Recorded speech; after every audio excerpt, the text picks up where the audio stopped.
If you want to succeed on YouTube and make big stacks of money, you should try covering topics that the general public is interested in. Nope!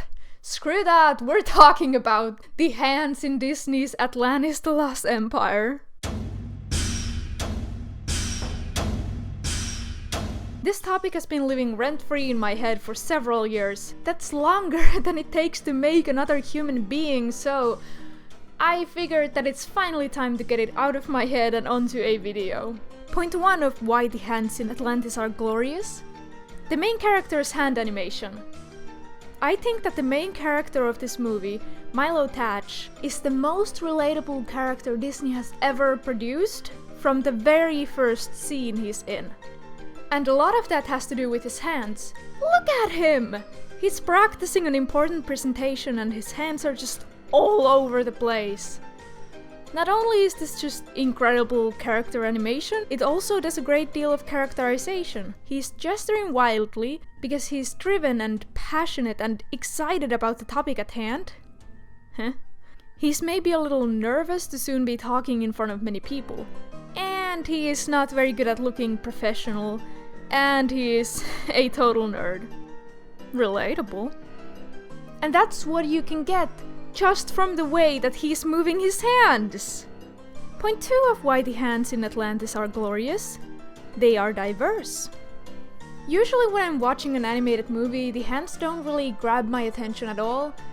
And if they do, I will quickly notice that they all look pretty much the same. I call this same hand syndrome and it's common and I don't like it. There are reasons to pay attention to designing characters' hands. As an example, let's look at my hand. It's skinny and stupid. From this we can deduce that I am skinny and stupid. It's also soft with no hard edges because I don't really do any sports or anything that would toughen the skin. The nails are short because I don't feel the need to draw attention to them, and if you really looked closely, you would be able to spot a bump and scar tissue on my middle finger, because my pen rubs against that spot when I draw, and I draw a lot. Then, for contrast, let's look at my brother's hand. It's quite similar because we share a lot of the same genes, but there are differences to be seen. The hand is a lot more worn out and blocky, because he does a lot of sports. There's rash too, because he has allergies. There's also a huge scar on his hand because he stuck it into a running mill as a toddler, and it ripped his skin off. See? A hand tells a story. Therefore, it can be used for characterization. There's a scene in the movie in which one of the characters grabs a piece of dirt from Milo's nail and figures out pretty much his entire life story from inspecting it. So that's what I'm gonna do. Except with hands. The main character Milo has long, skinny fingers, and his knuckles are more pronounced than any of the other characters. These things are both kind of stereotypical for nerds or bookworms, and they reflect the state that Milo is in at the beginning of the movie. He's not really an experienced adventurer like the rest of the main group, which leaves him isolated from them. Moliere has big hands, big nails, and fingerless gloves. These all work to make him look a little more animalistic, just like the rest of his character design.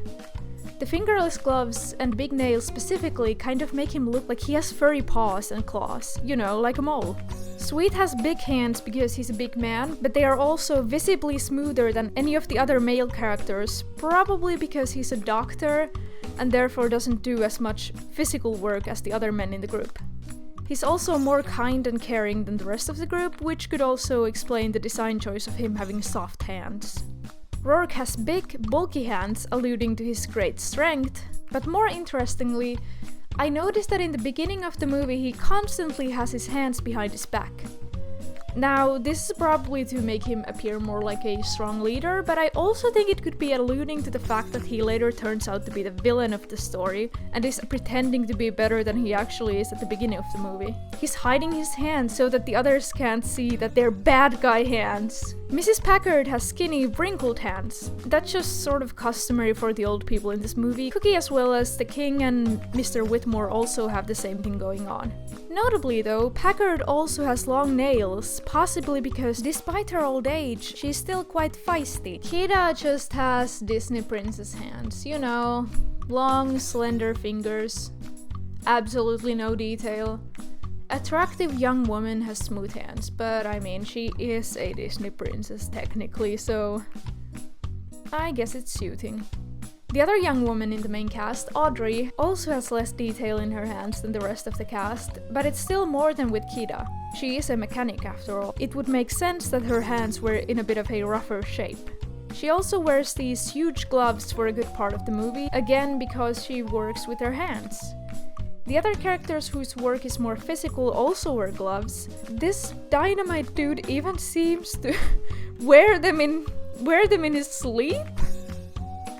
Lieutenant Sinclair wears gloves too, again physical work, but that combined with the shape of the hands and the way she gestures with them also sort of reminds me of some sort of a secret agent.